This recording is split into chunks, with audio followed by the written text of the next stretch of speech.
en nouveauté de vie, vivre la nouvelle vie en Jésus-Christ. Mais par où commençons-nous? La dernière fois, nous avons parlé de la nécessité de la vie nouvelle en Jésus-Christ. Mais par où devrons-nous commencer? Voilà donc l'objectif de notre émission de ce jour.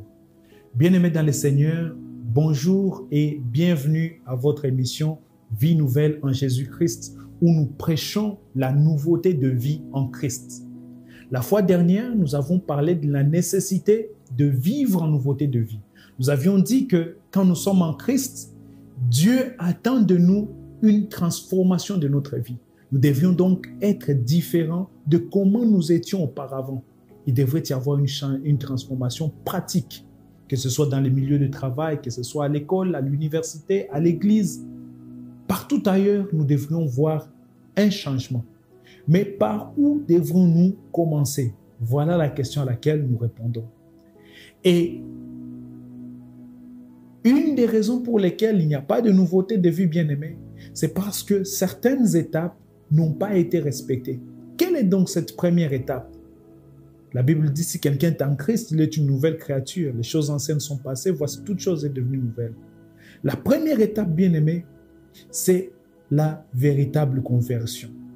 Mais la conversion qui a comme première étape la repentance. Et quand nous parlons de la repentance, nous parlons de la véritable repentance. Vous êtes-vous déjà vraiment répandu de vos péchés? Est-ce que vous êtes vraiment passé par la vraie repentance? Lisons la parole de Dieu, bien-aimé. Nous sommes dans 1 Jean au chapitre 1er. Nous lisons le verset 8 au verset 10. La Bible nous dit: « Si nous disons que nous n'avons pas de péché, nous nous séduisons nous-mêmes et la vérité n'est point en nous. » Verset 9. « Si nous confessons nos péchés, il est fidèle et juste pour nous les pardonner et pour nous purifier de toute iniquité. Si nous disons que nous n'avons pas péché, nous le faisons menteur et sa parole n'est point en nous. » Amen. La repentance. Qu'est-ce donc la repentance? La repentance est ce changement, est cette façon de reconnaître ses péchés, de reconnaître son mal et de prendre la ferme décision de ne plus pécher, de changer complètement de vie, de changer, de faire changement complet de notre manière de vivre, de notre manière de faire les choses, de reconnaître nos torts et de changer de façon d'être. Quand nous parlons de repentance, nous parlons de la vraie repentance. Pourquoi? Parce qu'il existe aussi des fausses repentances. La Bible ici nous dit dans 1 Jean que si nous disons que nous n'avons pas de péché, nous sommes menteurs. La Bible d'Ecclésiaste dit qu'il n'est pas de juste qui soit juste et qui ne pêche. Il nous arrive de trébucher. Et du reste, le vrai problème que nous avons, c'est le problème du péché. L'histoire entière de l'humanité, la grande histoire de la Bible, se résume sur ce plan de salut où Dieu veut nous récupérer de notre état pécheresse pour nous transformer après que nous soyons tombés dans le péché, de nous ramener dans la communion avec lui.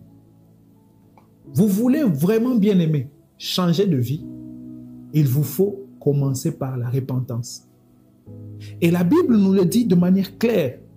La véritable repentance consiste non seulement à reconnaître ses torts, à reconnaître ses mal, à reconnaître ses erreurs, mais aussi à les confesser. À les confesser d'abord devant son Créateur. La Bible dit que si nous disons que nous n'avons pas de péché, nous nous mentons à nous-mêmes. Mais si nous reconnaissons, si nous confessons nos péchés, il est fidèle et juste pour nous les pardonner. Arrêtons-nous un peu là, bien-aimés. La reconnaissance de nos torts.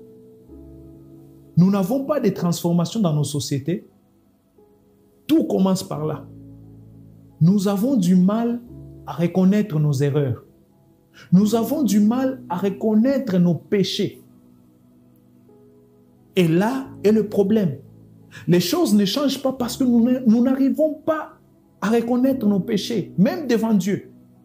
Nous voulons faire des choses de façade, même devant celui qui voit toutes choses. Je me rappelle une fois, je suis rentré tard à la maison et ma femme m'a dit, tu fais toujours comme cela. Tu sais que à la fin, tu vas demander pardon et je vais te pardonner. Et tu recommences, tu ne changes pas. Et j'ai dit, ma femme, mais chérie, pardonne-moi, je suis sincère. Mais dit, non, tu n'es pas sincère. Chaque fois, tu fais la même chose. Bien aimé, cet exemple illustre la vie de plusieurs chrétiens. Chaque fois, ils demandent pardon, mais en réalité, ils ne changent pas. Et une des raisons pour lesquelles ils ne changent pas, c'est parce que leur confession de péché, leur repentance n'est pas vraie. Alors, qu'est-ce donc la vraie repentance? C'est de reconnaître son mal. C'est de reconnaître son péché. D'en avoir la véritable tristesse. De reconnaître le poids du mal que nous faisons à Dieu, l'impact que cela a sur les autres, et de sincèrement nous humilier devant Dieu pour dire, Seigneur, pardonne-moi. Seigneur, pardonne-moi de mon péché. Pardonne-moi du fait que je colporte, je médite de mes frères à l'église. Pardonne-moi du fait que je ne suis pas fidèle à ma femme. Seigneur, je reconnais le mal que ça fait à ma femme. Je reconnais le mal que cela fait à mes enfants. Et je m'en repens. Bien-aimés, si nous n'arrivons pas à nous réaliser la profondeur, l'impact du mal que nous commettons, le danger auquel nos péchés nous exposent, alors là, bien-aimés, les véritables repentances, il n'y en aura pas. Voilà pourquoi les choses ne changent pas. Les mêmes personnes commettent les mêmes erreurs, les mêmes péchés. Pourquoi? Parce qu'ils n'ont pas une véritable conscience de leurs péchés. Un peu comme l'exemple que j'ai donné de mon épouse où tu demandes pardon, mais tu refais la même chose. Des pardons de façade. Est-ce que vous vous repentez réellement de vos péchés? Est-ce que vous reconnaissez réellement vos péchés? Est-ce que vous confessez vos péchés devant Dieu? Il m'est arrivé une fois de prier avec un frère. Il est venu pour que je prie pour lui, pour que le Seigneur lui ouvre les portes du travail. Et en priant pour lui, le Saint-Esprit a fait monter une pensée dans mon cœur, que le frère avait des péchés non confessés. J'ai voulu insister, le Saint-Esprit m'a convaincu. Dis-lui, il y a un péché qu'il n'a jamais confessé, pour lequel il n'a jamais demandé pardon. Et là, en priant avec le frère, je lui ai dit, j'ai arrêté la prière, je lui ai dit, frère, le Seigneur me met à cœur de vous dire qu'il y a un péché non confessé dans votre vie. Il est resté silencieux et puis m'a dit, pasteur, j'étais en relation avec une sœur et je l'ai fait avorter. Et je ne me suis jamais repenti, je n'ai jamais demandé pardon pour ce péché-là. Alors je lui ai dit, frère, voici ce que le Seigneur me dit de te dire. Cela bloque votre vie. Confessez ce péché. Demandez sincèrement pardon au Seigneur pour ce mal que vous avez commis. Et le frère s'est confessé, il a répandu son cœur en larmes devant le Seigneur et Dieu l'a restauré. Le problème, c'est que les gens ne se repentent plus sincèrement des pardons de façade.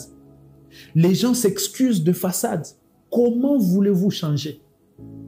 Comment voulez-vous changer si vous n'avez aucun remords de tout ce que vous faites? Vous insultez les gens comme vous voulez, vous traitez tout le monde comme vous voulez, comme cela vous semble. Vous vivez dans une vie d'impureté avec les frères et sœurs et le lendemain vous chantez. Tout est normal, la vie continue comme auparavant. Il n'y aura pas de changement. Nous parlons d'une vie en Christ. La vie en Christ commence par la conversion, la vraie conversion, et qui a comme point de départ la repentance, la vraie repentance, bien-aimée. L'apôtre Pierre prêche dans Actes chapitre 2 et on lui dit, que ferons-nous? Les gens qui ont cru, ils demandent, que ferons-nous? Il leur dit, repentez-vous et après faites-vous baptiser. La vraie repentance, tout commence par là.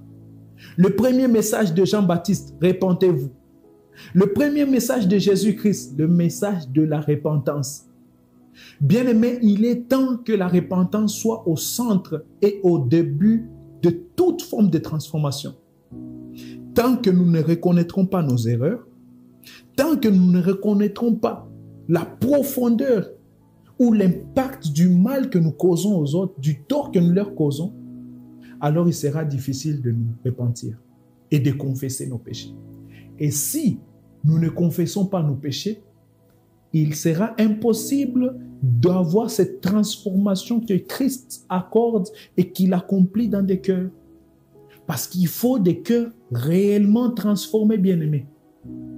Voilà, quand nous voyons même la vie de David, nous voyons que David s'est repenti réellement dans le psaume 51.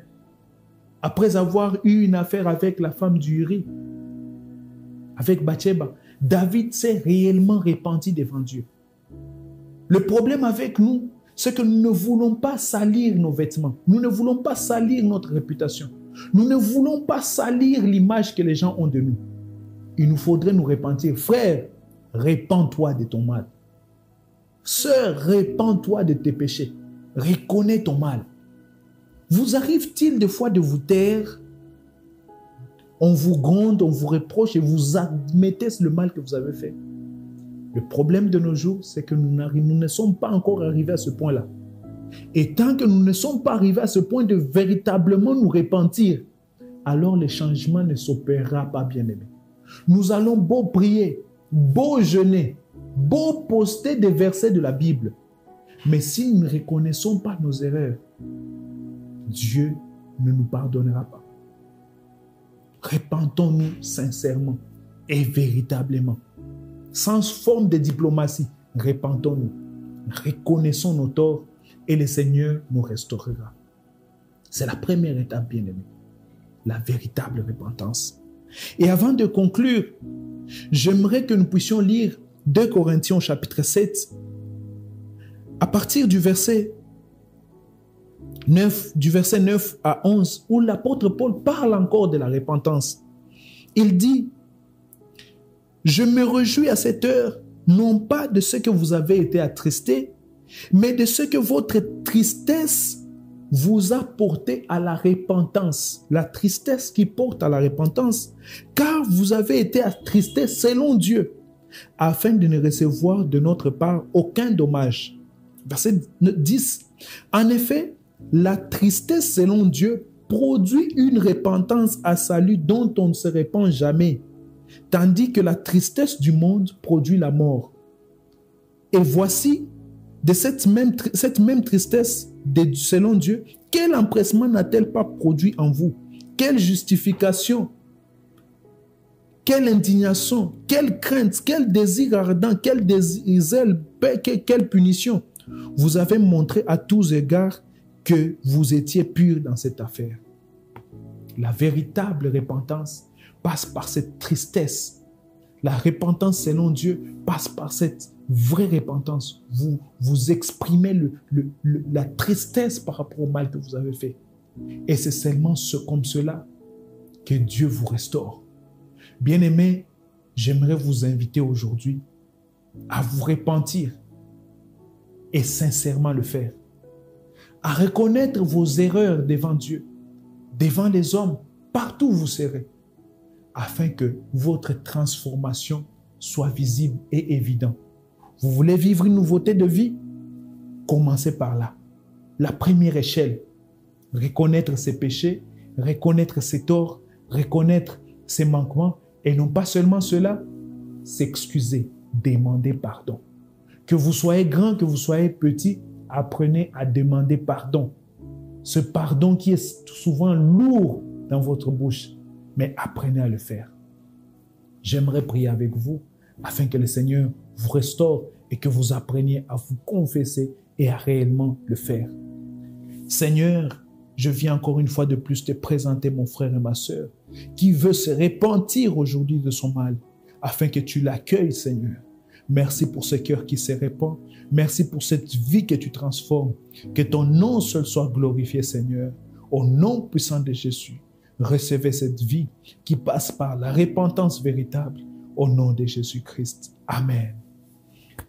Que le Seigneur vous bénisse encore, bien-aimés, de nous avoir suivis. C'est votre serviteur, le pasteur Yves Monebatou, pasteur responsable de l'église Vie Nouvelle en Jésus-Christ.